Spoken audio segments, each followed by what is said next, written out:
She leaned forward and peered into the tangle of branches ahead. Ash tensed. "If I don't go now, we're going to crash straight into—" "Trust me," said Naeo calmly. "We won't crash." She turned to them. "Just watch. We are expected." Their eyes returned to the wall of branches, trunks, bushes, and shadows that loomed ever nearer. They all took a firm hold of the handrail. "I hope you're right about this," said Ash, wincing. As he spoke, the long arm of the bowsprit passed over the far bank and disappeared into the forest, snapping branches and crashing through twigs as it went, sending down a shower of dried leaves. Ash and Samir exchanged a glance and braced themselves for the shuddering impact with the bank. Samir pressed her eyes shut. "This is a bad idea." "Don't worry," came a voice from behind. "It'll be fine." Sylas was standing back along the deck, near the hatch. He did not approach. Throughout the journey, he and Naeo had sought to be as far from one another as possible, but he smiled at Samir and took hold of the handrail by his side. Everyone held on tight. A moment passed, then another. They heard the scrape of branches against the hull, felt the cool of the forest as they passed under the overhanging boughs, heard a joist creak beneath their feet. But there was no calamitous crash, no snapping of timbers, no sudden end to their long journey. The windrush sailed on. They looked to their left and right and saw the floor of the forest passing them by. Low bushes and huddling plants, saplings and tree trunks. They looked up and saw the canopy high above, brushing past the rigging, crowding the mast.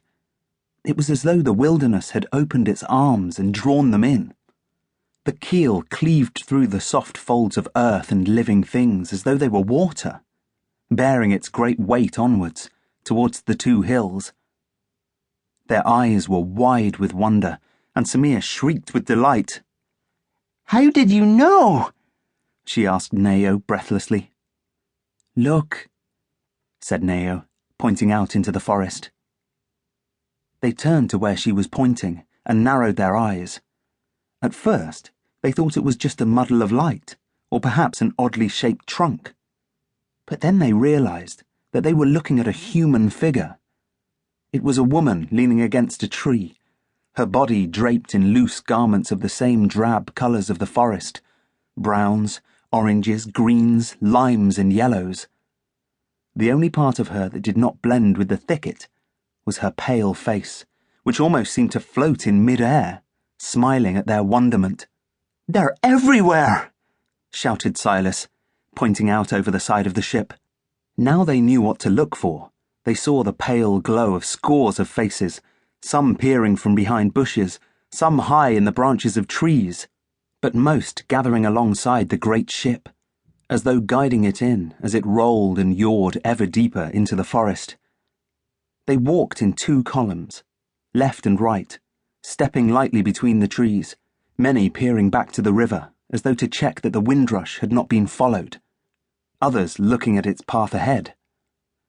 Samir ran from the bow and joined Sylas, grabbing his arm. "It's changing! The forest! Look at it!" Some distance ahead, the trees seemed to be thinning, the shadows falling away, the colours brightening. They could see flecks of light between the foliage, scattering beams through the damp air. The ship dipped into the trough of a ditch and mounted the bank beyond like a wave, gaining new height. Every part of the brush was shimmering with the promise of a break in the forest, and as more and more people emerged to walk at the ship's flanks, they knew that they were nearing their destination. The four shared excited glances as suddenly the final curtains of green and brown fell away. Evening sunlight poured down upon them, scattering the shadows and bathing the deck in a welcome warmth. Before them lay all the majesty of nature. A huge lake stretched out as far as the eye could see. Its waters were bright and crystal clear and made the air smell sweet. And it was so still that the surface was mirror-like, reflecting the giant canopy of blue sky.